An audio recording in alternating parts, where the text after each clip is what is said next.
Pilipinas ngayon! Narito na ang pinakamainit na mga balita na nakalap sa bawat sulok ng bansa. Ihahatid sa bawat Pilipino saan man kayo sa mundo.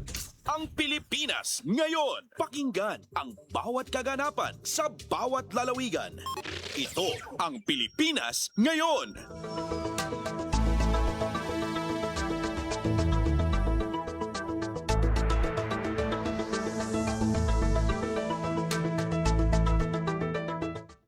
Magandang araw po sa ating mga tigpakinig. Welcome po ulit sa ating programang Ang Pilipinas Ngayon. Ito po ang inyong lingkod, Steph Vicente. Samahan niyo po ako sa kabuuan ng ating palatuntunan. Tulad po ng dati, mapakikinggan po ang ulat ng ating mga kapatid na himpilan sa probinsya, ang ating mga segmentong balitang negosyo at kalakalan at balitang sports, maging ang ilan sa mga pangunahing balita mula naman dito sa ating bansa. Yan po sa kabuuan ng ating palatuntunan, ang Pilipinas ngayon. Mga kaganapan sa Kamaynilaan at mga kalapit na lalawigan dito sa Ang Pilipinas Ngayon. Sa puntong ito, bago ang bugson ng ating mga balita para sa araw na ito, ay magpapaunlak muna tayo ng dalawang panayam dahil alam naman natin na usap-usapan pa rin ngayon ang mga naging pahayag ng ating Pangulong Ferdinand R. Marcos Jr. sa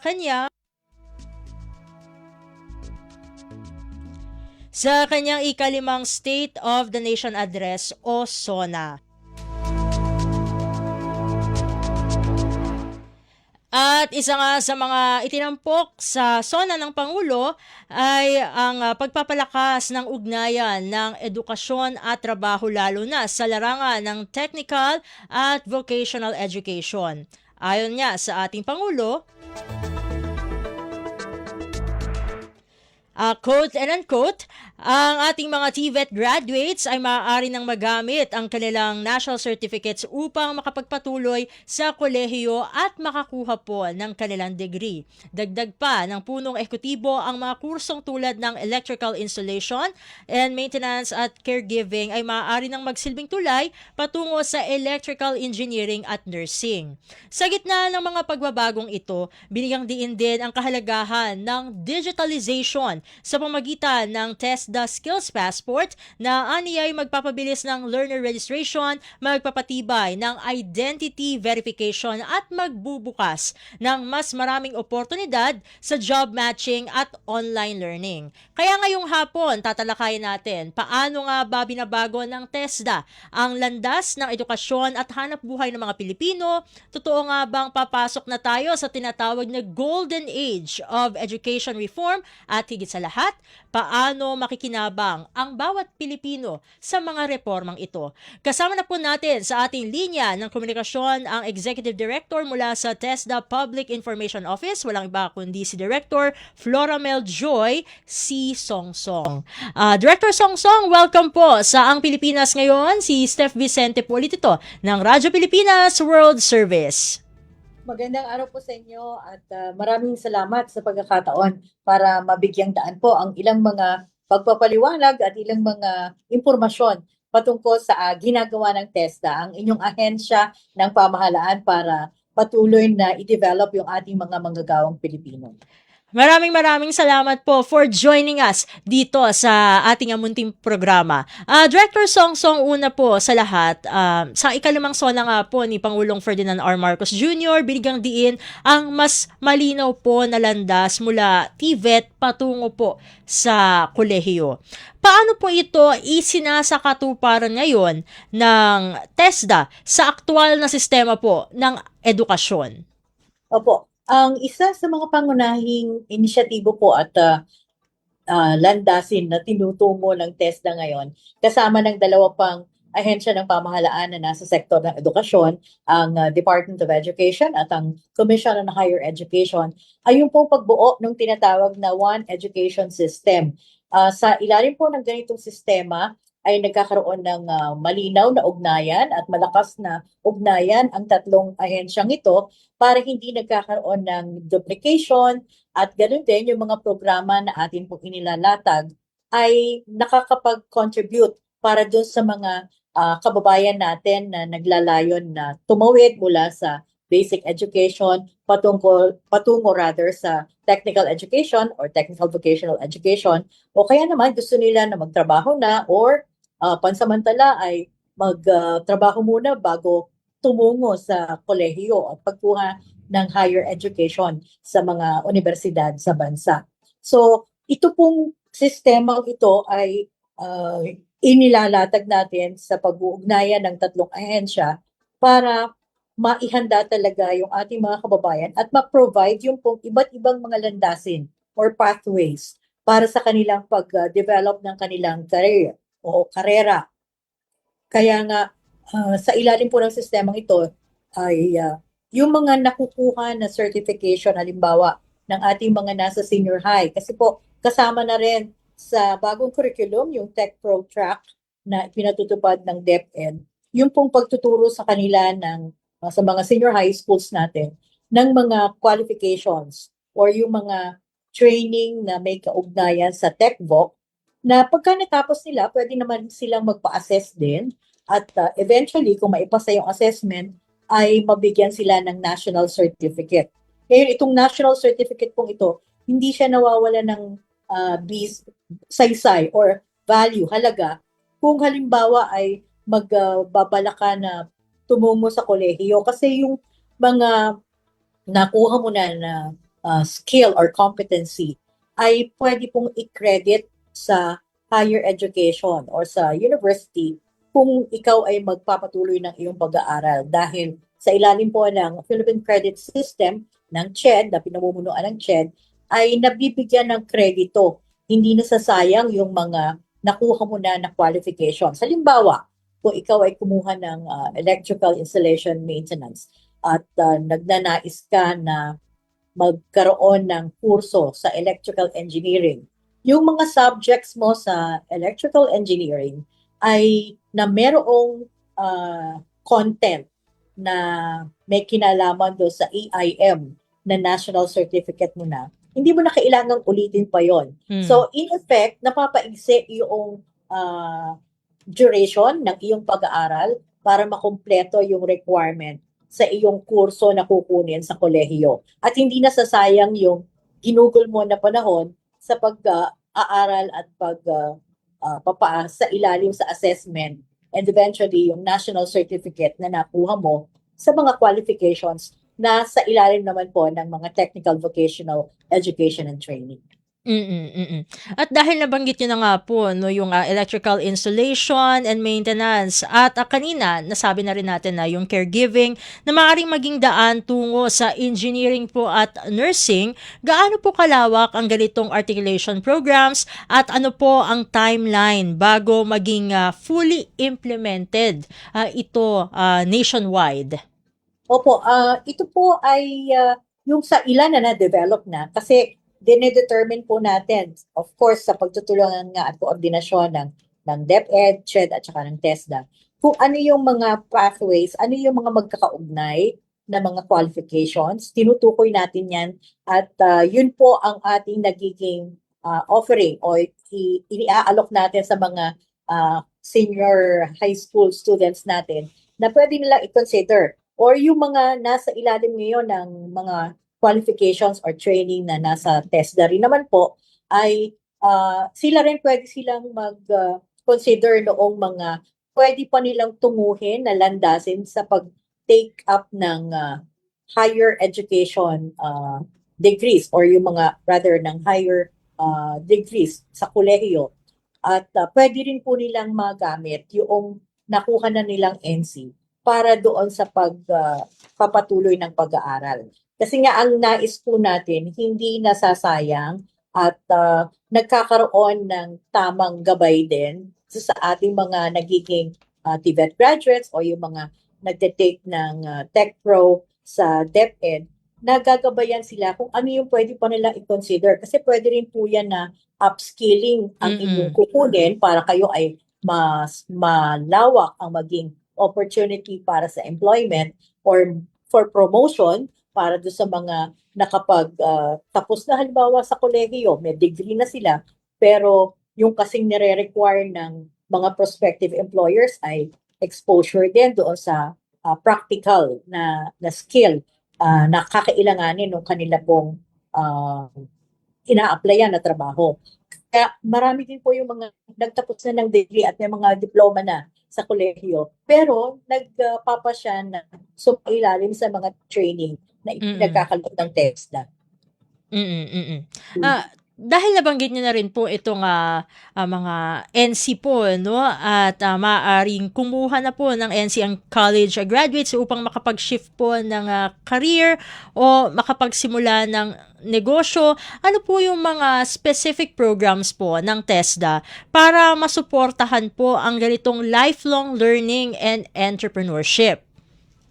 Opo. Patuloy naman po kasi yung ating pagbibigay ng access sa ating mga kababayan para sa iba't ibang forma or training delivery modality na meron tayo. Sa TESDA po kasi, meron tayong 3 klase ng training delivery modality. Ibig sabihin, yung mga training na ipinagkakaloob natin ay isinasagawa natin sa 3 forma. Yung isa ay yung institution-based o yung mga isinasagawa sa loob ng classroom or ng mga training institutions or training centers. Yung isa naman ay sa pamamagitan ng enterprise-based education and training. Ang training po sa ilalim ng EBET ay doon mismo sa enterprise isinasagawa.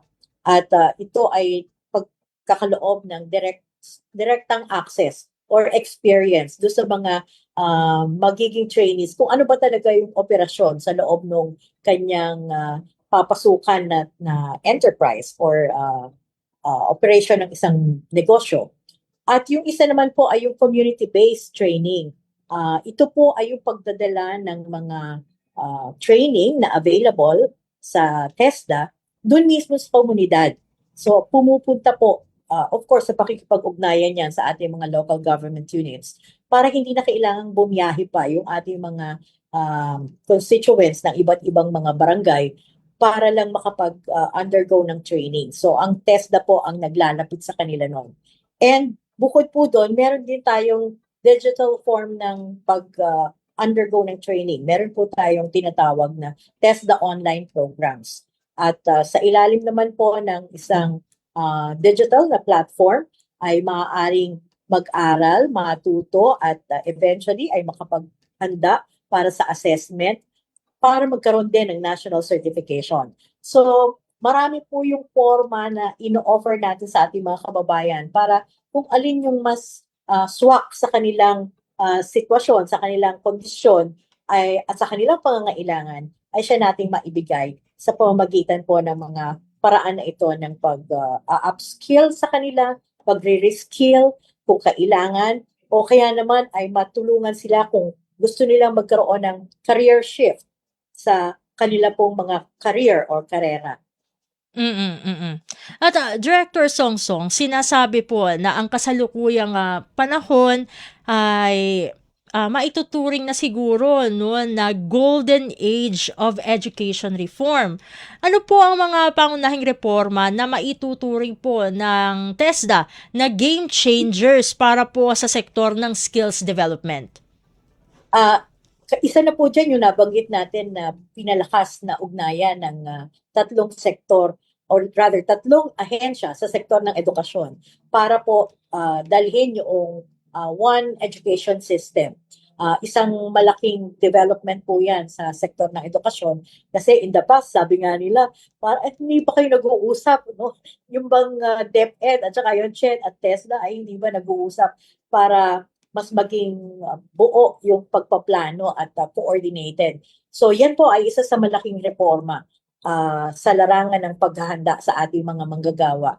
At ang isa pa po dyan ay yung ating digital innovation na pinasimulan ni Sec Kiko Benitez ng TESDA para po i-develop yung tinatawag na TESDA Skills Passport.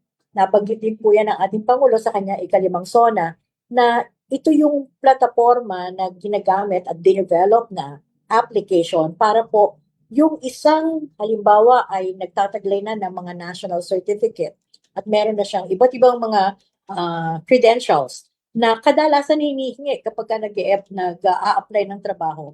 Pwede niya pong i-download doon sa kanyang account na i-create yung kanyang mga credentials. At itong mga credentials na ito ay pwede naman pong ma-verify ng kanyang mga prospective na employers kung sakali na mag-a-apply siya.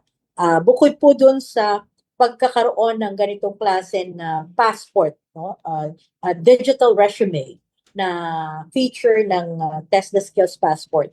Meron din po yung feature na locator kung saan available ang mga training centers na malapit sa iyo, ang mga assessment centers kasi meron din po tayong mga kababayan na hindi na kailangang mag-undergo ng training dahil meron na siyang mga previous experiences sa kanyang pagtatrabaho na kahalintulad ng isinasagawang training. So ang kailangan na lang talaga niya ay magpa-assess para magkaroon siya ng national certification. So mahalaga malaman kung saan yung assessment center para doon sa ganong klase na qualification na pwede niyang puntahan. So may locator din po yan ng mga assessment centers and training centers. Bukod doon, nandun din po nakapaloob yung pwedeng pag-apply at impormasyon na may kinalaman sa mga scholarship opportunities na available din po. So kung kayo ay naglalayon na mag-benefit sa ganitong mga scholarship, pwede nyo pong yun ang puntahan na feature at doon din malaman kung ano yung mga requirements, ano ba yung dapat gawin, and eventually ay makapag-submit ng iyong application for the scholarship allocation or scholarship slots. Bukod po doon, meron ding feature ang Test the Skills Passport na ang tawag ay Professor K. Siya naman ay parang chatbot na magbibigay sa iyo ng kung ano ang pwede mo pang kunin para i-upskill mo para kompleto yung value chain ng iyong pinag-aaralan at ng iyong nakuha na mga qualifications. Ano yung pwedeng magawa mo para ma-upskill ka?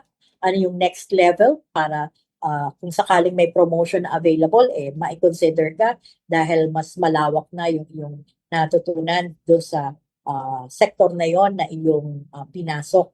So marami pong features siya at pwede rin pong ma-access yung mga available na job openings sa pamamagitan ng Test the Skills Passport.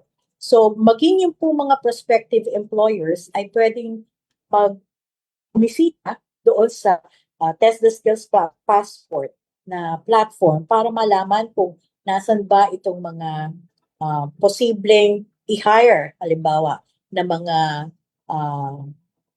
may skill sa iba't ibang larangan, yung electrician, yung mga NCEED or certified natin na mga welder, kung kailangan nila, or yung mga nasa larangan ng health, and even sa creative sector, pwede po nilang makita kung nasaan yung mga skilled na prospective workers nila sa kanilang pagpuno doon sa mga vacancy sa kanila pong mga kumpanya.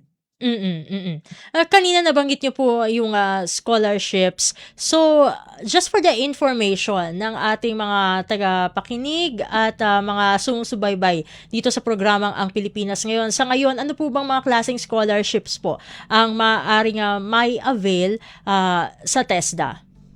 Opo. Ang paglalatag naman po ng mga scholarship slots or allocation ay nakabase doon sa strategiya na ginagamit ng TESDA sa pagpaplano nito. Ang tawag po doon ay yung area-based and demand-driven na strategy. Kung saan inaaral po kung ano yung mga existing na mga industriya sa isang lokasyon, ano yung mga available na training centers doon sa lokasyon na yon, at ano yung mga magiging pangangailangan ng mga industriyang ito, yun po ang siya nating pinopondohan pagdating doon sa pag-allocate ng mga scholarship allocations.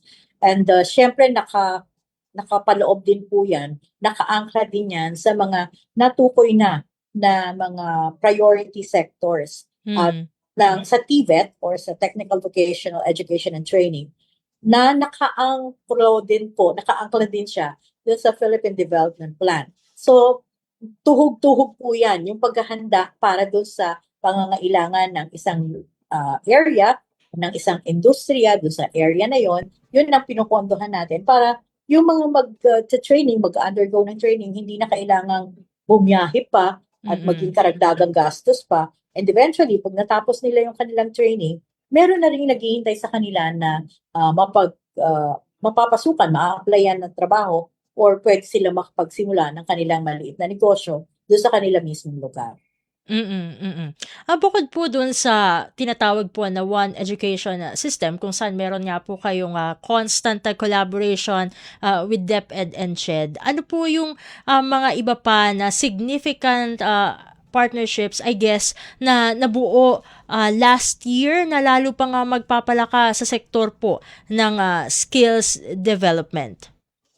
Patuloy rin po yung isinasagawa ng TESDA na pakikipag-ugnayan sa iba pang mga ahensya ng pamahalaan katulad ng DMW or ng Department of Migrant Workers sa DOLE, sa Department of Labor and Employment, para tukuyin po kung ano yung mga pangangailangan din ng ating mga kababayan na sa ilalim po sa TESDA po ay nakatukoy sila bilang mga special clients. Halimbawa, yung mga overseas Filipino workers natin, yung mga nasa mga IPs, no?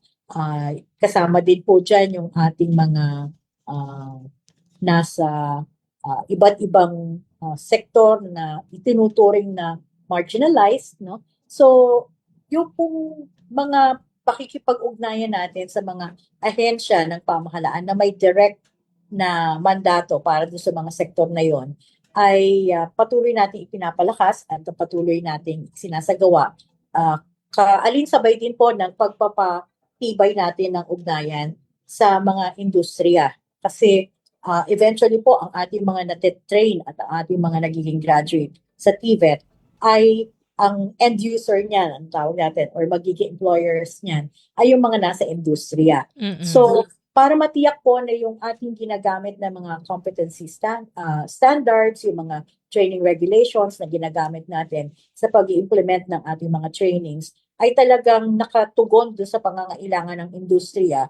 Kaya malakas po yung ating pakikipag-ugnayan sa mga eksperto, sa mga industriya, para sila mismo ang magsasabi sa TESDA ano ba yung mga na-anticipate nila na pangangailangan in 5 years' time para mapaghandaan natin yung ganong klase ng skill set na kakailanganin ng kanilang operasyon. At para makatiyak din na hindi nasasayang yung resources ng pamahalaan, na kung ano yung ginagawang training ay siya talagang magbibigay ng kahandaan doon sa mga nagiging trainees natin para sabi nga natin, job ready sila at globally competitive sila pagkatapos ng kanilang mga trainings.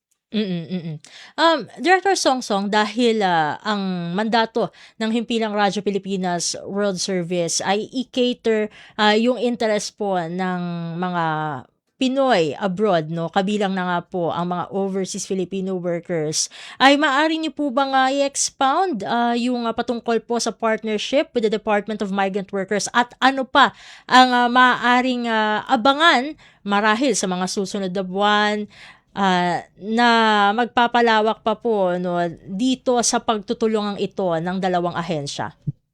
Opo. Sa ating pong pakikipag-ugnayan at partnership with the Department of Migrant Workers, ay nagsasagawa po tayo ng mga training. Nabibigyan natin ng pagkakataon yung ating mga OFWs na for whatever reason ay bumalik ng bansa at nagpapasya na manatili na sa bansa para ma-reintegrate natin sila sa ating mga society, sa ating society, komunidad. Nabibigyan po sila ng pagkakataon at vouchers kung papaanong mabibigyan sila ng training sa kung ano yung nais nila na tunguhin na klase ng sektor, ng preparation para sa kanilang paghahanap buhay dito sa bansa. That's one. Bukod po doon, nakikipag-ugnayan din po tayo sa DMW dahil ang TESDA po ay nagsasagawa rin ng ang tawag doon ay Overseas Assessment Program. So, pumupunta po ang ating mga assessor sa iba't ibang mga bansa kung saan nandun ang ating mga kababayan sa Middle East, sa UAE, sa Hong Kong, para po magsagawa ng assessment doon sa mga qualifications na maaaring nakuha na nila nung sila ay nandoon sa bansang yon at kinuha yon via online, yung ating TESDA online program, at gusto lang magpa-assess. O yung iba naman ay meron ng experience pero gustong magkaroon ng national certificate. So, ini-schedule po natin yan, yung pagpunta ng ating mga assessors doon sa mga bansa kung saan nandun ang ating mga kababayan, ang ating mga OFWs, at doon na sila nagpapa-assess mismo. Hindi na sila kailangan bumalik muna ng Pilipinas or magpa-assess during their vacation dahil hindi rin po karaniwang na isasabay yun eh.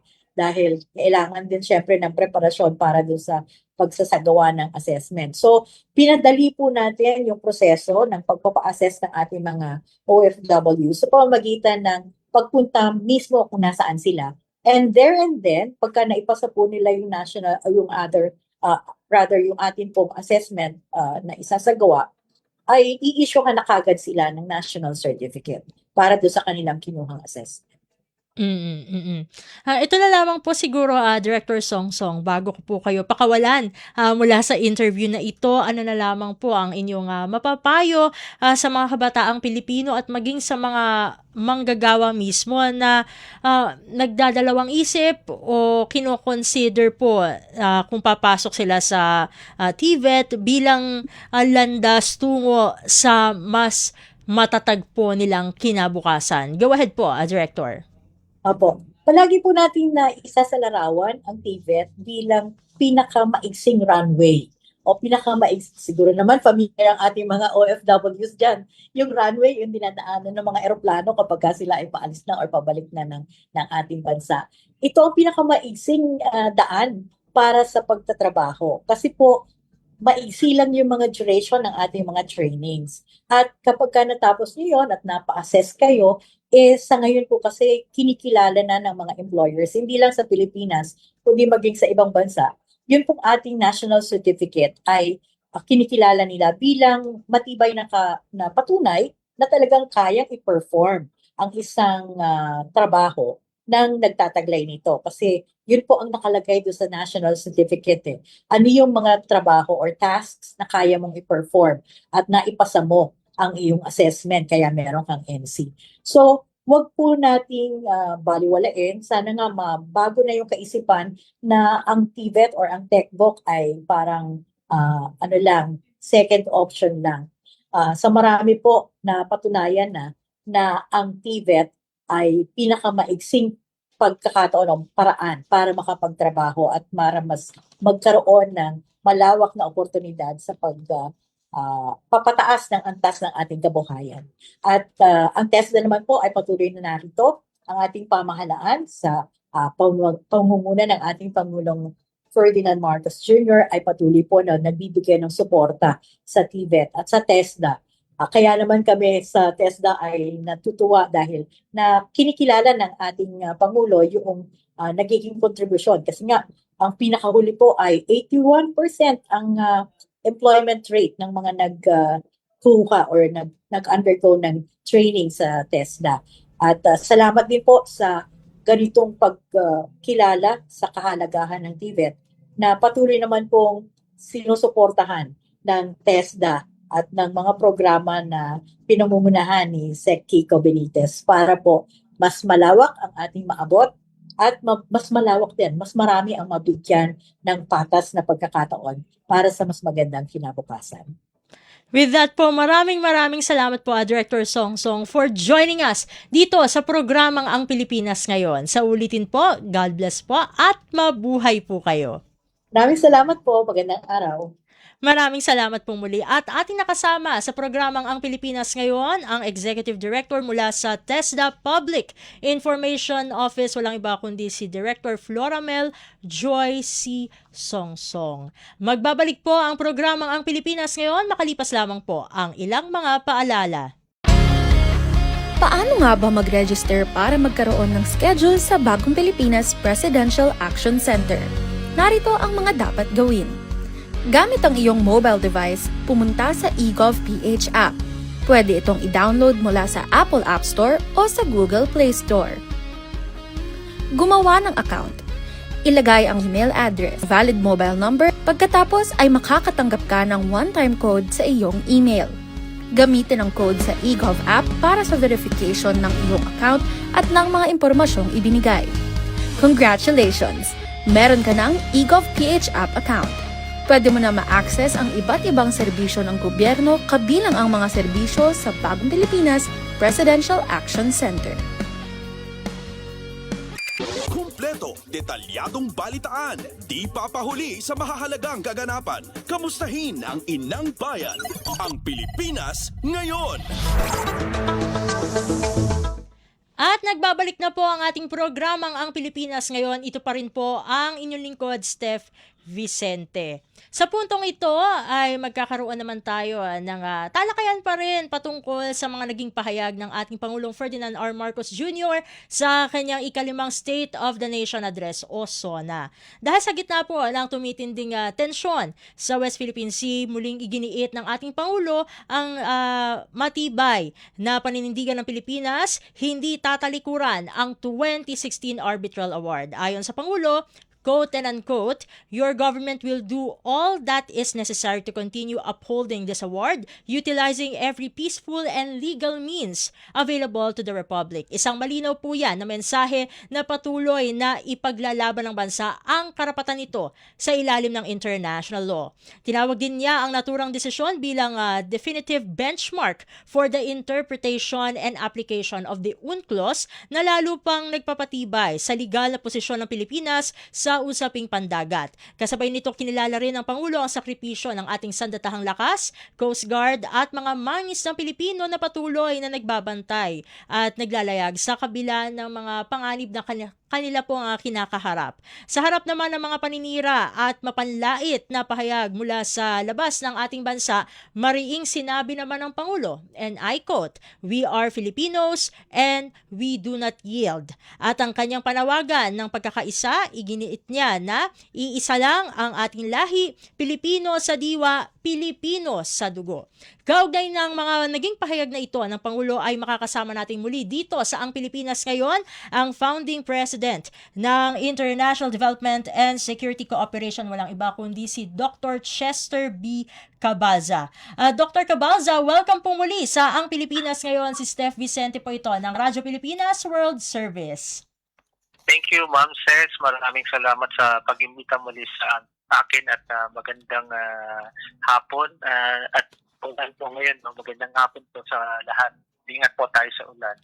But definitely, dun sa katanungan po ninyo na kung ano ang nasampit ng ating Pangulo nung nakaraang SONA, lalo-lalo na sa pagpapahalaga sa proteksyon ng West Philippine Sea at talagang nailaban ng ating Pangulo yung ating yung moral ng ating Navy at Coast Guard, lalo na yung soberanya ng ating bansa. Bago pa nangyari yung SONA, may tatlong malalaking paninira at gray zone na ginawa sa atin. Unang-una yung pag-angkin doon sa Batanes na hindi sila nagtagumpay. Pangalawa yung panlalait sa atin sa ating lahi. At pangatlo ay yung ginawa nila sa Second Thomas Shoal at ginamitan pa nila ng AI.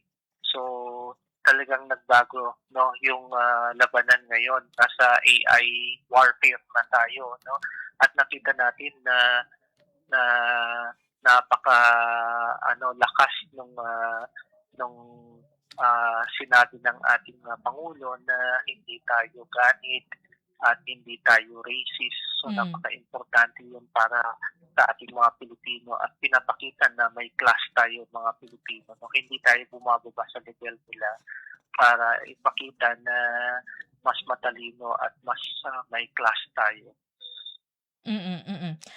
Dr. Cabalza, medyo hihimay-himayin natin yung mga naging pahayag ng ating Pangulo. Doon nga po sa kanyang SONA, iginiit niya po ni Pangulo Marcos ang hindi pagtalikod ng Pilipinas doon sa 2016 Arbitral Award na kumbaga coincidentally ay noong July 12 ay ipinagdiwang natin yung yung 10th anniversary nitong pagkapanalo ng Pilipinas dito sa ruling na ito. So gaano po kahalaga kahalaga? Lagi natin 'to binibigyang diin sa tuwing kayo po ay Ah. nag-guest dito sa programa. Gaano po Yes po.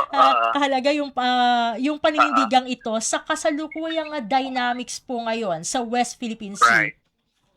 Unang-una, malaking bagay ito dahil sinasabi nga nila ang mga Pilipino ay may short-term memory, no? Mm. Pero naipakita natin dito na halos lahat ng simula noong 10 years ago, pangatlong administrasyon na rin tayo, ay pantay-pantay pa rin yung pagkilala natin sa West Philippine Sea at talagang binibigyan natin ng diin ito, no? Kaya umabot siya ng 10th anniversary at ang mga Pilipino ay malakas pa rin yung kanilang paniniwala dahil yung mga leader natin na pinangungunahan ng ating Pangulo ay siya yung nagsasabi na talaga ang West Philippine Sea ay para sa mga Pilipino at sa atin ito. Ngayon, although nasabi niya yun dun sa panghuling speech niya, hindi niya masyadong inatake yung kabila dahil sa alam naman natin na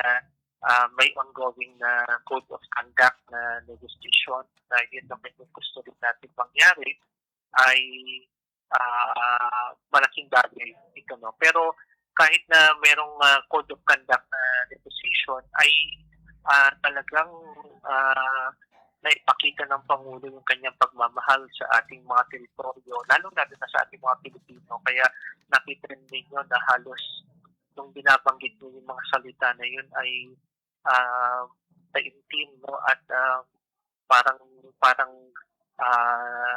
yung napaka-emotional yan nung panahon na nung oras na sinasabi niya yun. So, ang nakikita natin dito ay talagang very very truthful siya doon sa kanyang sinasabi at doon sa kanyang patama rin sa kabilang bansa, no? Na kasi napaka-importante ito kasi part ito ng strategic communication messaging at nakita naman natin na ang itong messaging na ito will have an effect doon sa current dynamics doon sa West Philippine Sea, no? At alam naman natin bago rin ang SONA ay itinatawag ng ating presidente yung ambassador ng China at nag-usap sila dito. So para ipahiwatig na hindi maganda yung ginawa nila sa atin at hindi ka nais-nais yun sa para kanino, no? So importante na tingnan lahat natin yung mga bagay-bagay na yun para mas maintindihan natin yung dynamics, no? So bago ang ganda nung pagkaka-structure ng kanyang message dahil binanggit niya yung 10th anniversary ng Arbitral Award na hindi pa rin sumusuko ang Pilipinas at makita mo very fluent, no, at eloquent siya pagdating sa protection and sovereign rights ng Philippines when sa West Philippine Sea. So napakalinaw doon sa kanyang speech kung paano niya pinahahalagaan yung ating sovereignty. Tinawag din ng Pangulo ito nga Arbitral Award bilang isang definitive benchmark sa implementasyon ng UNCLOS. Ano po ang praktikal na implikasyon nito sa ating foreign policy at maritime strategy? Una, of course, dahil solid yung kanyang paniniwala doon sa UNCLOS, no? And definitely that becomes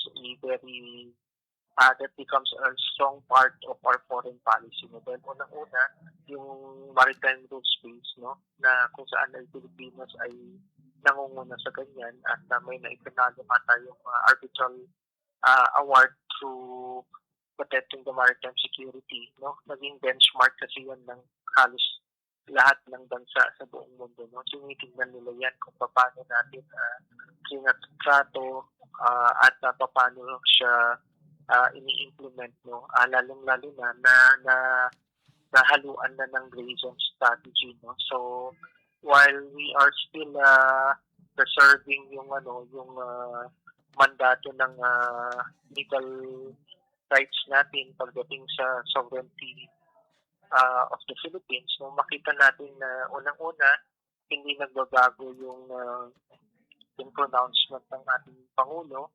Pangalawa, ay mas dumami pa yung mga gustong ah, gamitin yung example na ginawa ng Pilipinas para maging cornerstone doon sa UNCLOS, no? At pangatlo, of course, no, everyone, majority of the nations are still aligning with with the practice of the Philippines, kasi ito ay mga customary laws na mga pinapractice na natin na nagiging importante para mas magkaroon ng laws. So, malaking bagay ito not only for the Philippines but to the international community. Bukod po dun sa, of course, lagi naman po nating nire-recognize ang papel ng ating sandatahang lakas, ng ating Coast Guard sa paglaban po natin for our sovereignty. Pero kinilala rin din po kasi ng ating Pangulo, ayun, mukhang nga naputol tayo. Dun sa call natin na kay Dr. Cabalza. Yan, tawagan lang muna natin na si Dr. Cabalza. Ayun. Dr. Cabalza, medyo naputol lang po yung call. Ulitin ko lamang po yung yung question. Bali po, alam naman natin na kumbaga very much aware naman po ang sambayan ng Pilipino dun sa papel ng ating sandatahang lakas ng ating Philippine Coast Guard sa paglaban para sa ating soberanya at sa pagpapanatili po nito. Pero kinilala din ng ating Pangulo ang contribution ng ating mga fisherfolk, mga mangingisdang Pilipino. Para lang po ito lagi natin din ito binibigyang diin, no, kasi marahil ay hopefully hindi naman ito yung case, no, na may mga kung hindi man na actual na naniniwala dun sa yung mga nilalabas na AI, kundi sila pa yung nagpapakalat nito kasi meron ding mga nag-share. Misinformation. Yes, nandiyan yung misinformation. Yung mga enablers, yung mga fake news peddlers. Paano po ba exactly naapektuhan talaga, no? Itong ating mga mangingisda ng geopolitical tensions at ano pa ang dapat gawin ng ating pamahalaan para sa kanilang proteksyon? Tama po yun, no? Napakaganda ng katanungan kasi akala natin yung mga nakikita lang natin mga fake news ay tayo lang yung apektado. Hindi natin naiisip na pati yung mga mag-isda natin na sila yung nagdadala ng pagkain sa atin ay mas apektado sa nangyayari. Yung UNCLOS Award ay actually favor yan para sa mga mangingisda natin dahil unang-una, ang maritime domain natin ay ang hari talaga dyan ay mga mangingisda natin, no? At napakalaki ng impact ng karagatan para sa hanap buhay nila at para sa pangkabuhayan din natin mga Pilipino. Ngayon, dahil nagbago na rin nagbago rin yung takbo ng conflict doon sa West Philippine Sea, hindi lang siya maritime security, nagkaroon na rin ng cognitive warfare na kung saan ay psychological na rin ay tinatamaan tayo dito, ay makikita ninyo yung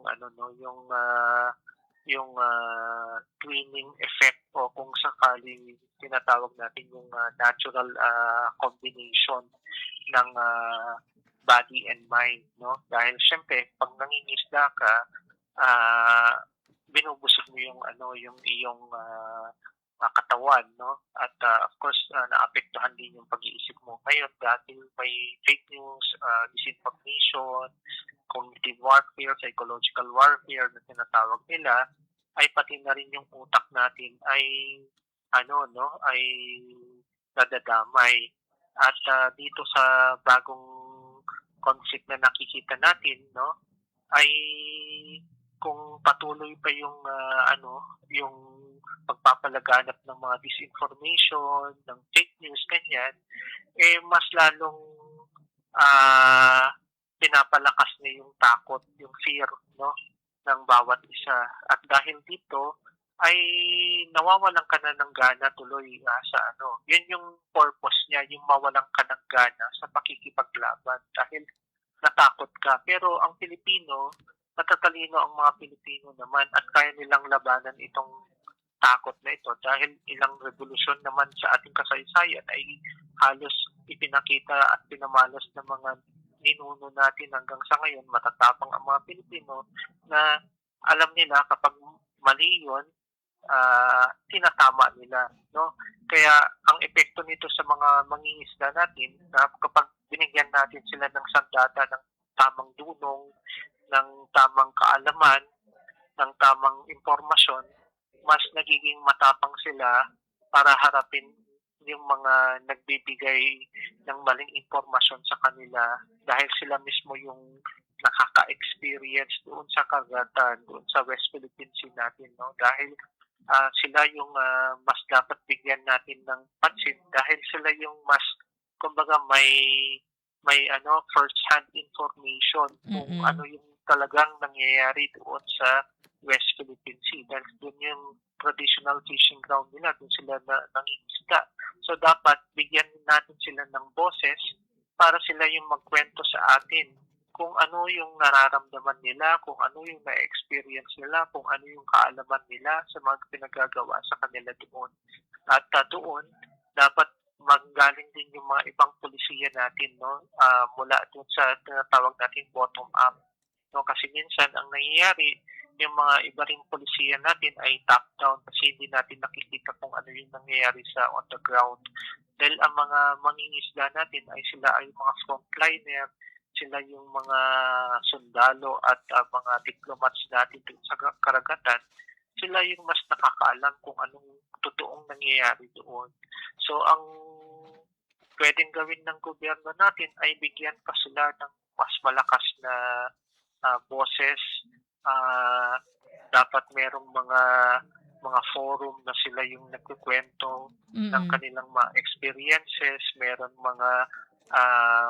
din mga tulong mula sa gobyerno kung paano sila bigyan ng karagdagang suporta sa pamamagitan ng pagkain. Huwag natin tanggalin sa kanila yung hanap buhay nilang mangisda, no? Dahil doon sila magaling at yun ang kanilang hanap buhay, no? At syempre, nandyan naman yung armed forces natin, yung Navy, at of course, nandyan din yung white ships natin na sa tulong ng Coast Guard. Ang trabaho naman nila ay protektahan ang ating mga mangingisda sa mga fishing domains, fishing grounds nila. At the same time, of course, no, para proteksyonan din sila sa mga mapang-api na mga dayuhan na ginagamitan tayo ng mga gray zone tactics nila. So, ganun dapat yung mga maging posibleng polisiya natin para mas lalo nating mapalakas itong mga mangingisda natin na sila yung nagdadala ng pagkain sa ating mga hapag. And speaking of policies po, Dr. Cabalza, may mga sektor na nananawagan po ng mas aggressive na action when it comes to the West Philippine Sea habang yung iba medyo maingat po sila regarding itong mga diskusyon na ito. So paano po ba dapat timbangin ng ating pamahalaan ang mga pananaw na ito sa paggawa po ng mga policies? Tama po, no? Napaka-crucial yung navigation na ginagawa natin dahil unang-una, nakikita natin yung asymmetry ng lakas natin.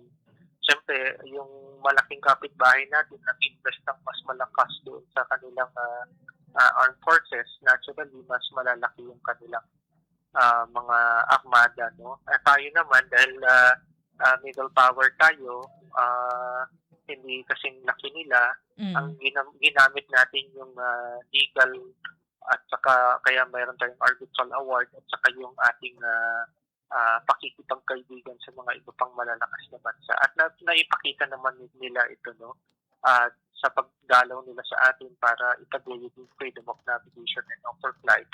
At pangatlo ay of course na yung transparency initiative natin, hindi pa din nawawala yan. Kaya madalas tuwing nagkakaroon ng hidwaan dyan sa karagatan ay talagang ibinabalita natin at sinasabi natin sa buong mundo kung ano yung nangyayari. Kaso yung kapitbahay natin ay halos kinokopya rin yung ating ginagawa, Mm. no? Naggumawa rin sila ng kanilang mga batas na pangontra sa atin doon sa karagatan.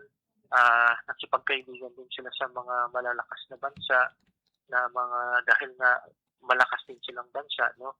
So at of course, no, yun yung way nila rin na ma-impluwensyahan yung mga ibang bansa at para ipagpatuloy nila yung reason nila.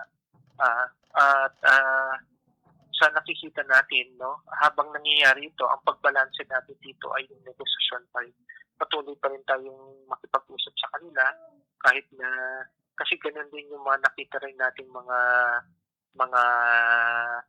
templates or yung mga historical antecedents na tinatawag natin. Yung mga ibang kapitbahay natin noon, halimbawa na lamang yung Vietnam, no? Alam natin may hidwaan din yung Vietnam at yung China. Mm. So, ganoon ang ginawa nila. Nagpalakas sila ng armed forces nila para bantayan yung kanilang mga maritime territories habang nakikipag-dialogo sila sa China, no? So, ganoon tayo, no? Hindi natin bibitawan yung pagpapalakas ng ating armed forces o saka yung international defense partnerships natin para rin hindi bigla-biglaan na lang nasasakutin ng China tayo, yung ating mga isla at teritoryo. Kasi kung hindi matapang at hindi malakas din yung ating ugnayan sa ibang bansa at yung ating armed forces ay madali na nilang nakuha yan. No? Pero nakita natin na hindi naman nila basta-basta nakukuha yan dahil nakikipaglaban tayo. Pangatlo ay of course, no, yung mga Pilipino mismo. No? Naging importante yung papel ng mga Pilipino dahil tayo sa mga boses natin, no, ay naniniwala tayo na hindi kinakailangan na gawin ni halimbawa ni China yung kanyang mga ginagawa, no, sa atin. At mas lalong lumalakas yung cooperation, yung ating national solidarity, no, sa tuwing nagkakaroon ng ganito.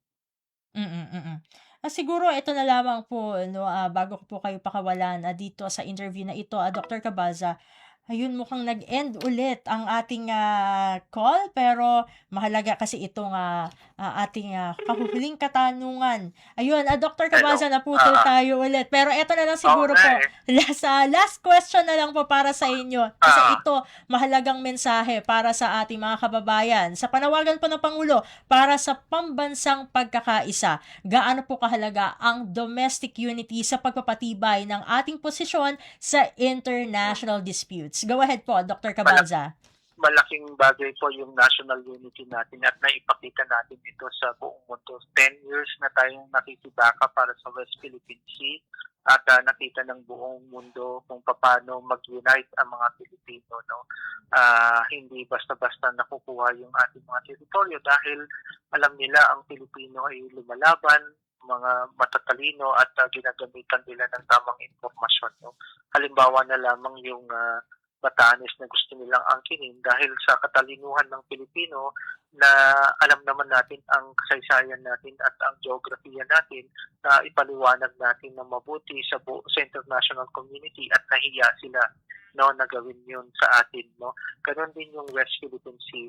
I think yung sinasabi nila na intergenerational itong problem at solution pagdating sa West Philippine Sea, unti-unti rin nating na-enlighten si China pagdating sa international law at pagdating din sa maritime security at inaaral nila tayo. So yun ay mga bagay-bagay na nagiging mas effective ang Pilipinas, no, dahil naipakita natin na kahit na kung anong gusto nilang polarizing mechanism na ginagawa nila, gusto nilang pagwatak-watakin ang mga Pilipino, kasi yun ang kanilang grand strategy, no, yung tinuro sa kanila ni Sun Tzu doon sa Art of War na para manalo ang isang bansa na katulad nila ay watak-watakin nila ang mga Pilipino, no? O paghiwa-hiwalayin nila ang pag-iisip ng Pilipino. Pero sa nakita natin ay ang Pilipino buo pa rin ang kanilang paniniwala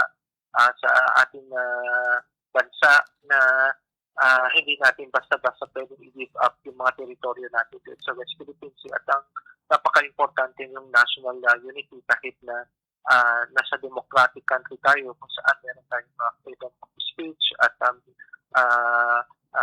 maaari natin sabihin kung anong gusto natin sabihin. Pero kapag dumating yung panahon na tayo ay nagkakaisa, ay talagang ipinapakita natin sa buong mundo na ang lahi natin ay nagtutulungan at nagkakaisa para sa layunin at national interest ng ating bayan.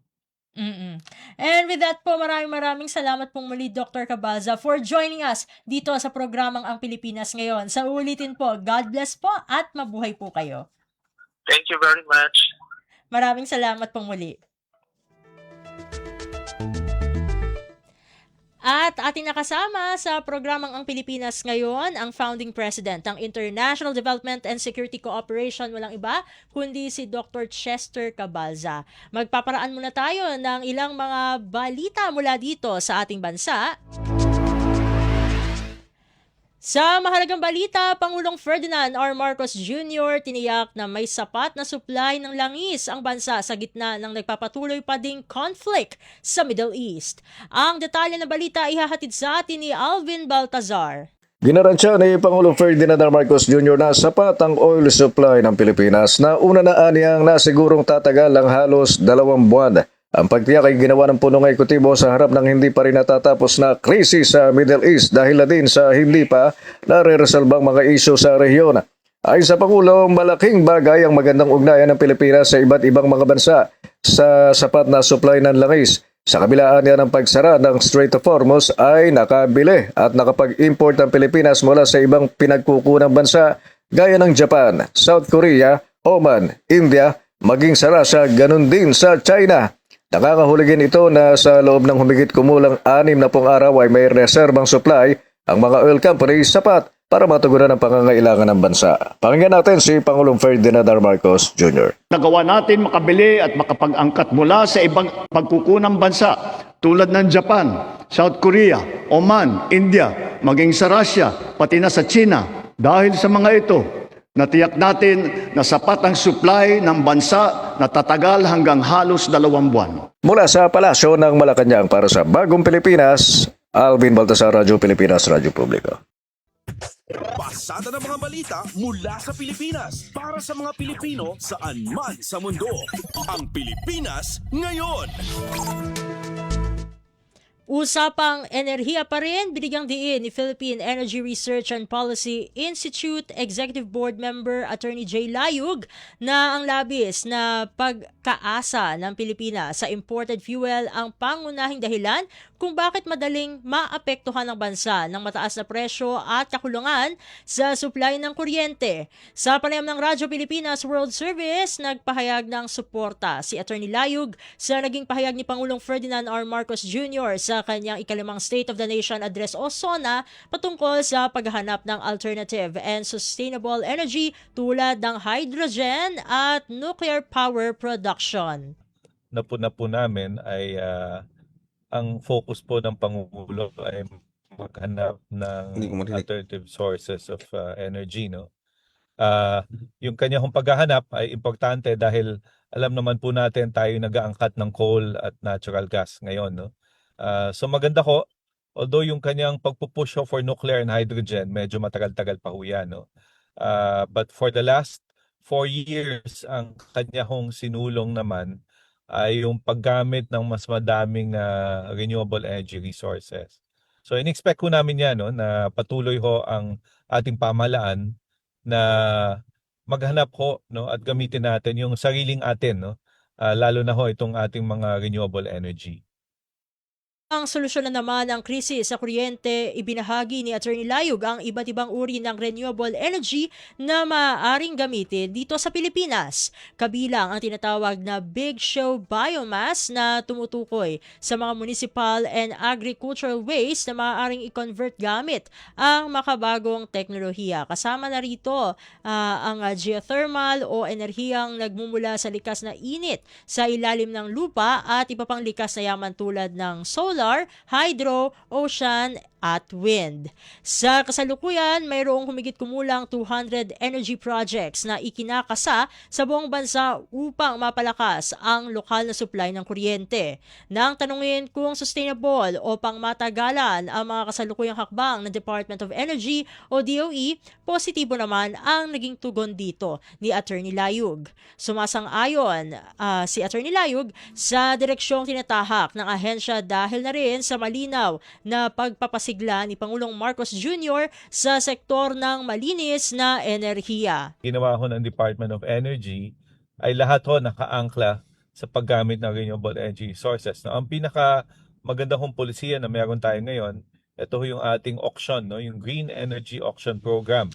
At ang dami-dami hong ngayong tinatayo na solar, wind projects dahil ho dito sa auction na ginagawa ng DOE. Annual po ang ating auction. This year ho, madami na naman tayo auction. Meron ho tayo auction for waste to energy, total ho niyan, 400 megawatts. At meron din ho tayo auction for offshore wind, 3,300 megawatts. So, maganda ho yung polisiya, maganda ang programa. Kailangan lang ho itayo talaga itong mga proyektong ito. Nilalatag din ang pagsusulong sa Sariling Kuryente Act kung saan ang panukalang batas na ito ay naglalayong alisin ng mga komplikadong proseso upang mapadali para sa mga ordinaryong mamamayan at mga establishmento ang pag-install ng sarili nilang solar and battery systems sa kani-kanilang mga tahanan at gusali. Kumpleto, detalyadong balitaan, di papahuli sa mahahalagang kaganapan. Kamustahin ang inang bayan, ang Pilipinas ngayon. Samantala, Meralco handang lumahok sa pag-amyenda ng EPIRA na naglalayong alisin ang pagpapataw ng systems loss sa kuryente. Narito si J. Mark Dagala para sa balita. Iginagalang ng Manila Electric Company o Meralco ang naging pahayag ni Pangulong Ferdinand R. Marcos Jr. sa kanyang SONA na amenda ng Electric Power Industry Reform Act of 2001 o mas kilala bilang EPIRA. Gayunman, ipinaliwanag ni Meralco Executive Vice President at Chief Operating Officer Engineer Ronnie Aperocho na sa katunayan ay handa silang lumahok sa anumang talakayan para sa nasabing hakbang. Pero paliwanag ni Aperocho, bahagi ng operational aspect ang systems loss sa paghahatid ng kuryente at mayroon silang inisyatiba patungkol dito. Katulad ng ERC, handa rin silang makipagtulungan sa pamahalaan, mga mambabatas, regulator at iba pang industry stakeholder para sa reforma sa paniningil sa kuryente. Para sa Bagong Pilipinas, J. Martegala, Radyo Pilipinas, Radyo Publiko. Kumpleto, detalyadong balitaan, di papahuli sa mahahalagang kaganapan. Kamustahin ang inang bayan, ang Pilipinas ngayon. Sa iba pang mga ulat, presyo ng produktong petrolyo posibleng bumaba na sa susunod na linggo. Narito naman si Luisa Erispe para sa report. Umaasa ang Department of Energy na bababa sa susunod na linggo ang presyo ng produktong petrolyo sa merkado. Ayon kay DOE Undersecretary Sandy Sales, ito ay dahil sa pagpasok ng China sa sigalot sa Middle East sa pamamagitan ng Pakistan. Handa kasi umano ang China sa third-party negotiation na posibleng magpatahimik ng gulo sa gitnang silangan. Isa pa rito ay tumigil muna sa ngayon sa pagpapaputok ng missile ang US at Iran. Narito ang pahayag ni Yusek Sandy Sales. We know it's too early but we are hopeful given the continuing events geopolitically. So there is a chance that next week might iba yung trajectory sa fuel price. Sa ngayon naman, tiniyak ng DOE na may sapat na supply ng langis ang bansa na aabot sa 44 days. Ang gasolina, 44 na araw. Diesel, tatagal ng 42 days. At kerosene naman ay hanggang 125 days. Para sa Bagong Pilipinas, Luisa Erispe, Radyo Pilipinas, Radyo Publiko. Pasada ng mga balita mula sa Pilipinas para sa mga Pilipino saan man sa mundo. Ang Pilipinas ngayon. Samantala, modernisasyon sa agri-sector, suportado ng agri-workers, pagsasanay ng mga magsasaka sa paggamit ng teknolohiya, nagpapatatag sa agri-product at buffer stock ng bansa.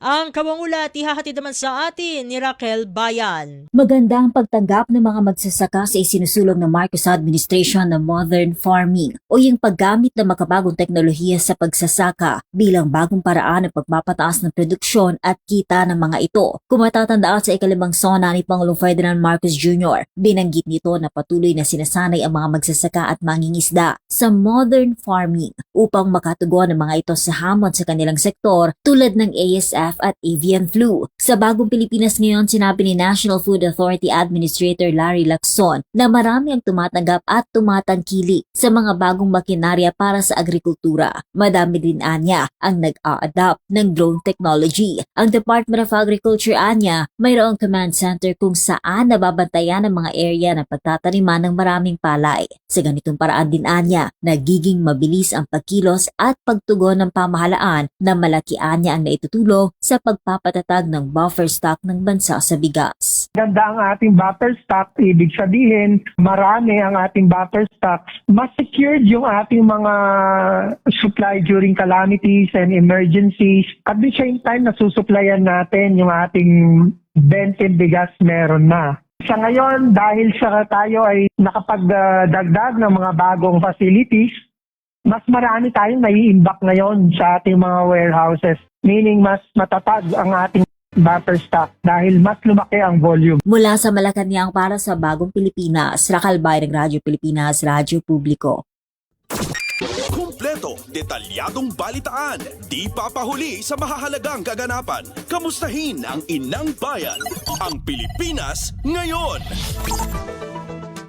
Sa iba pang mga ulat, pagbanggit ni Pangulong Ferdinand R. Marcos Jr. sa BARM election sa kaniyang SONA, malaking bagay sa tuluyang pagsasakatuparan ng nakatakdang halalan ngayong taon. Yan ay ayon mismo kay COMELEC Chairperson Attorney George Garcia. Ang detalye ng balita ihahatid naman sa atin ni Quincy Kahilig. Ikinatuwa ni Commission on Elections Chairperson George Garcia ang naging pahayag ni Pangulong Ferdinand R. Marcos Jr. sa kanyang State of the Nation Address o SONA ngayong taon, kaugnay ng kahalagahan ng kauna-unahang regular parliamentary elections sa Bangsamoro Autonomous Region and Muslim Mindanao o BARM. Matatanda ang binigyan diin ng Pangulo na mahalagang maitaos ang naturang halalan bilang bahagi ng pagpatupad ng Comprehensive Agreement on the Bangsamoro at sa patuloy na pagsusulong ng kapayapaan at pagkakaisa di lamang sa rehiyon kundi maging sa buong bansa. Narito ang reaksyon ni COMELEC Chairperson George Garcia. Banggitin o hindi ng Pangulo natin ang katulang batas kung po yung halalan sa Bangsamoro. Pero iba-iba kapag kagaling sa Pangulo at nabanggit pa sa State of the Nation Act. Kaya asahan at po natin ang mga kababayan natin, mga kandidato, may eleksyon sa September 20. Ano ngayon kasi matahimik ang preparasyon ng paghahanda, filing ng candidacy. So far, so good. Ayon pa kay Garcia, nagpapatuloy ang puspusang paghahanda ng COMELEC para sa naturang halalan na nakatakda sa September 14. Anya, layunin ng komisyon na matiyak na maipapakita ng resulta ng BARM parliamentary elections ang tunay na sentimiento ng mga botante. Para sa Bagong Pilipinas, Quincy Kahilig, Radyo Pilipinas, Radyo Publiko. Kumpleto, detalyadong balitaan, di papahuli sa mahahalagang kaganapan. Kamustahin ang inang bayan, ang Pilipinas ngayon.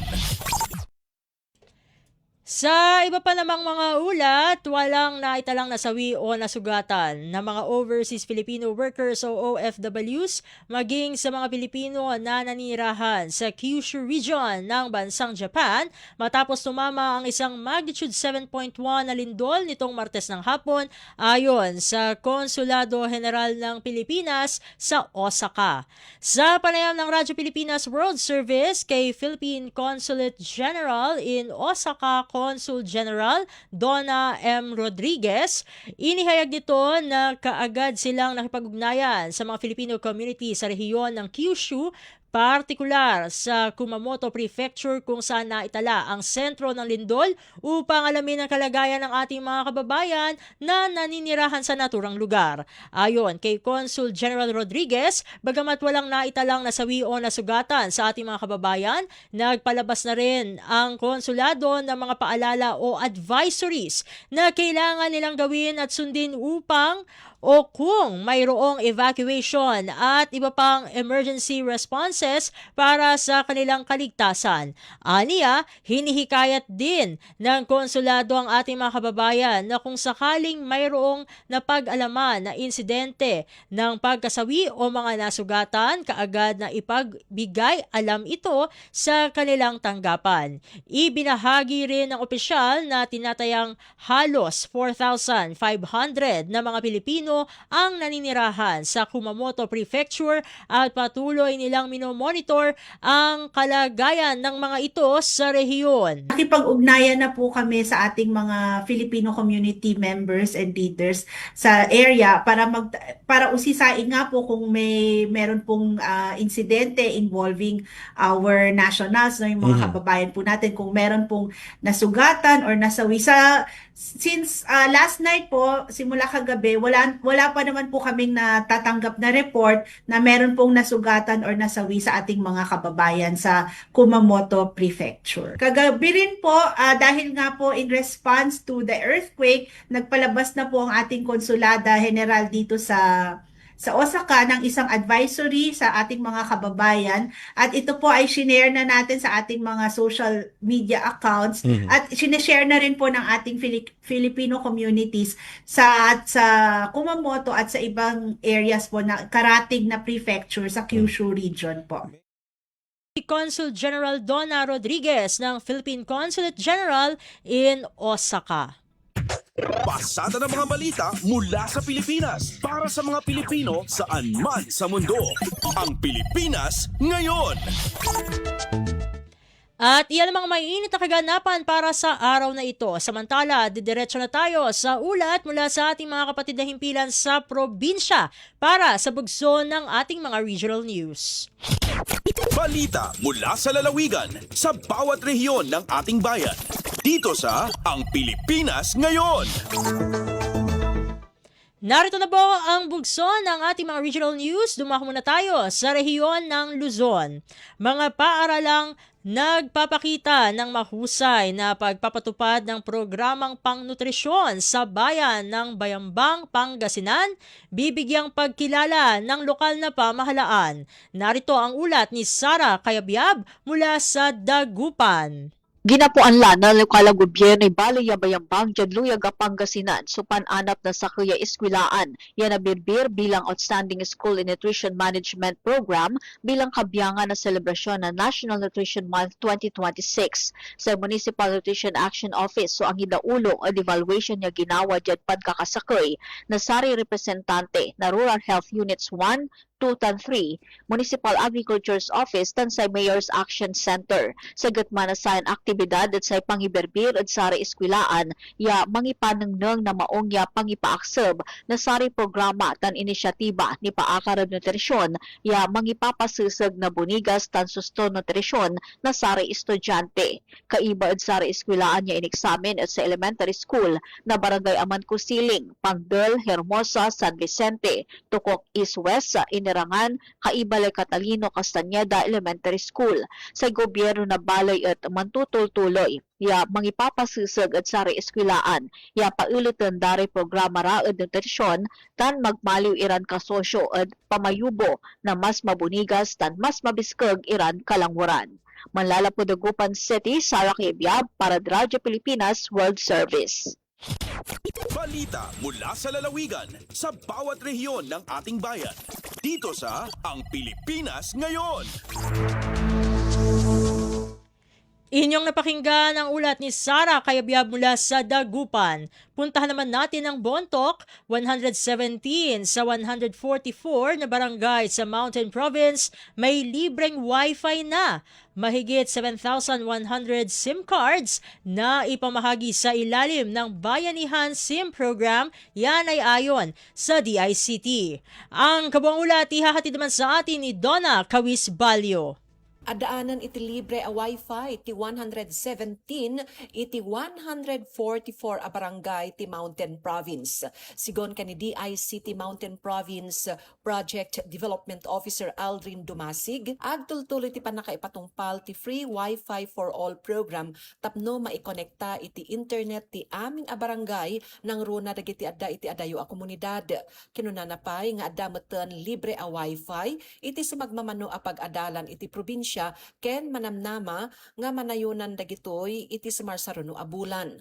Kabayatan na iti sidong ti Bayanihan SIM program nakaited ti DICT iti nasurok pitugasot a SIM cards nga dan iti libre a load iti maysa tawen para iti 70 a pag-adalan iti probinsya tapno matulungan dagiti estudyante ken manorsuro iti digital learning ken komunikasyon. Pasat dagitoy a programa iti panggep ti administrasyon ni Presidente Ferdinand R. Marcos Jr. apalawaan ti digital connectivity ken internet access itintiro a pagilian uray pay kadagiti adayo a lugar. Manipod dito'y DZRA, Donna Kawis Balyo para sa Radyo Pilipinas World Service. Balita mula sa lalawigan sa bawat rehiyon ng ating bayan. Dito sa Ang Pilipinas Ngayon. Inyong napakinggan ang ulat ni Donna Kawis Balyo mula sa Bontoc. Pumunta naman tayo sa Tabuk. CDRMO ng lungsod ng Tabuk nagpaalala sa mga BDRMO na maghanda ngayong panahon ng bagyo o tag-ulan. Ang detalye ng balita ihatid naman sa atin ni Renzi Joaquin. Pinalagipan iti City Disaster Risk Reduction and Management Office ti LGU Tabuk dagiti barangay nga kanayon nga agsagana ket agannad no adadom teng akalamidad kas ti bagyo.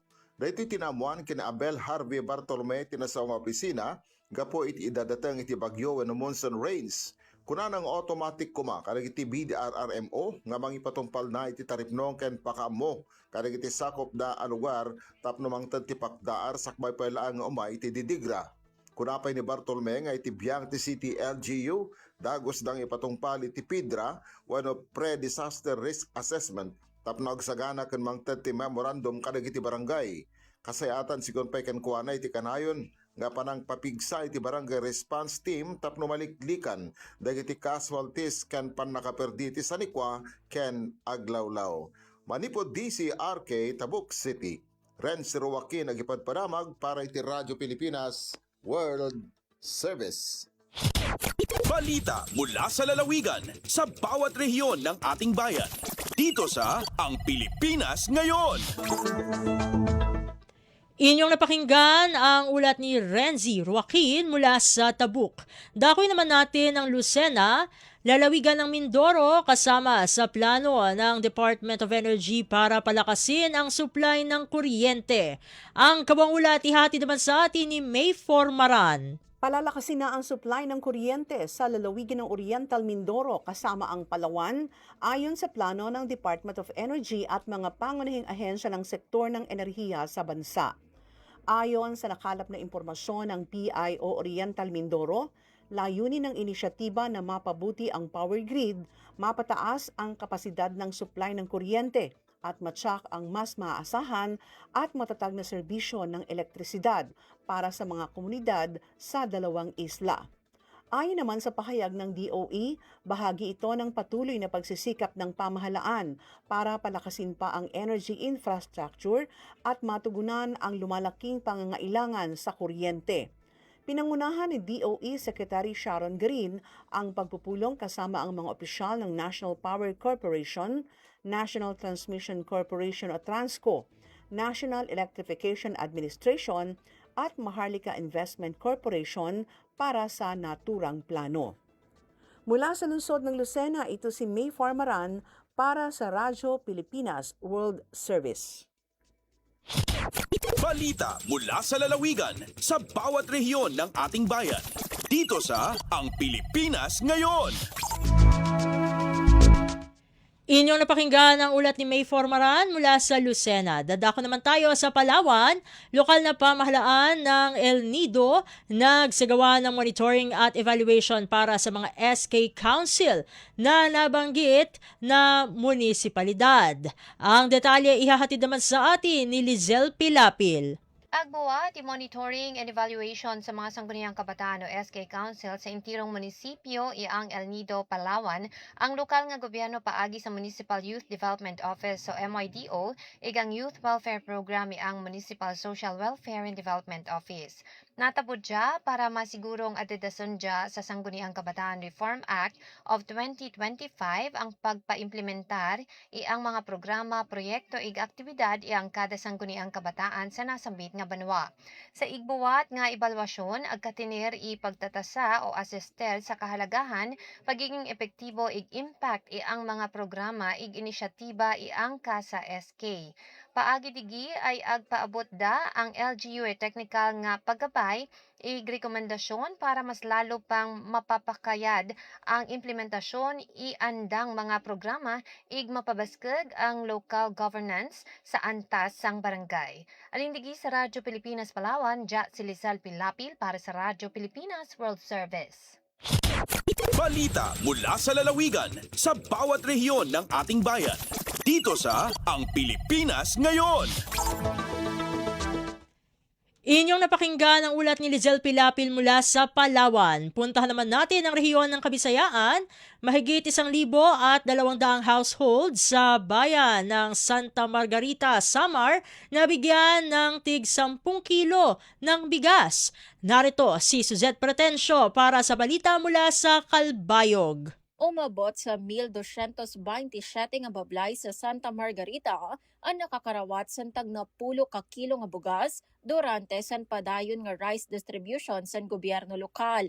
Pinakadamo ang benepisyaryo sa barangay Inuragyaw, diin 591 nga panimalay ang nahatagan san bugas. Nakaabot naman sa 369 nga bablay ang nahatagan sa barangay Lambaw, samtang 267 ang mga benepisyaryo sa barangay Kagsumhi.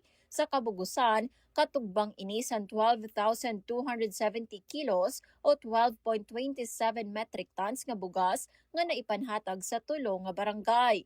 Padayon naman ang preparasyon sa munisipyo para maipaabot ang pareho nga ayuda ngadto sa iba pa nga mga barangay sa munisipyo. Sa pagkayana, ginuhulat pa ang pag-abot sa bag-o nga batch sa supply antes may padayon ang sunod nga distribusyon. Sumala sa LGU Santa Margarita, ang mga tinapuran nga staff sa munisipyo ang magpapahibaro sa kada barangay may tungod sa tagsa-tagsa nga schedule sa pagpanhatag. Matikang sa Radyo Pilipinas Calbayog, Suzette Pretensio para sa Radyo Pilipinas World Service. Balita mula sa lalawigan sa bawat rehiyon ng ating bayan. Dito sa Ang Pilipinas Ngayon. Inyong napakinggan ang ulat ni Suzette Pretensio mula sa Calbayog. Dakoy naman natin ang rehiyon ng Mindanao, mga magsasaka sa isang bayan sa Surigao del Sur nakatanggap ng mga farm input mula sa pamahalaan. Narito ang detalye ng balita mula naman kay Raymond Aplaya mula sa Tandag. Malampusong gipagayon ang pag-apod sa mga farm inputs. Lakip ang nagkadayang klase sa liso sa utanon o inorganic fertilizers isip suporta sa pagpalambo sa vegetable production sa mga mag-uuma sa lungsod sa Lingig, Surigao del Sur. Amaong kalihukan gipanguluhan sa Municipal Agriculture Office nga nagtumong aron masuportahan ang mga mag-uuma o mapalambo ang ilang produksyon. Ang mga benepisyaryo sa mong programa mao ang Hebron Farmers Association sa Barangay Mahayahay o ang Samahan ng Tilapia sa Fruits and Vegetable tungo sa Kaunlaran Association sa Barangay Mandos. Pinagi nini nga inisyatiba, nagpadayon ang paningkamot sa LGU sa pagpalig-on sa sektor sa agrikultura, pinagi sa paghatag og suporta aron mapauswag ang produksyon sa utanon o mapalig-on ang panginabuhian sa mga mag-uuma. Gikan sa Radyo Pilipinas Tandag, ako si Raymond Aplaya, alang sa Radyo Pilipinas World Service. Balita mula sa lalawigan sa bawat rehiyon ng ating bayan. Dito sa Ang Pilipinas Ngayon. Inyong napakinggan ang ulat ni Raymond Aplaya mula sa Tandag. Nadako naman tayo sa Hulo. Mga benepisyaryo ng Uplift sa Hulo nagpasalamat sa natanggap na tulong pinansyal. Ang kawangulat ihati naman sa atin ni Norida Salip Julkiram. Malagu pagsarang sukod hi Aljun Julali, nagugula ha Barangay Busbu sa Kulo, iwanambok beneficiaries in Unified Package for Livelihood, Industry, Food and Transport at Uplift, abawaan sin assistance to individual in crisis situation at AICS sa Department of Social Welfare and Development at DSWD. Maus niya mataymain pilak tatabangan hapya ang pagtukbal, Aholo Municipal Tennis Court sin kahapon niya una. Bang dunong kanjul ali, malagot tatawangan kaniya.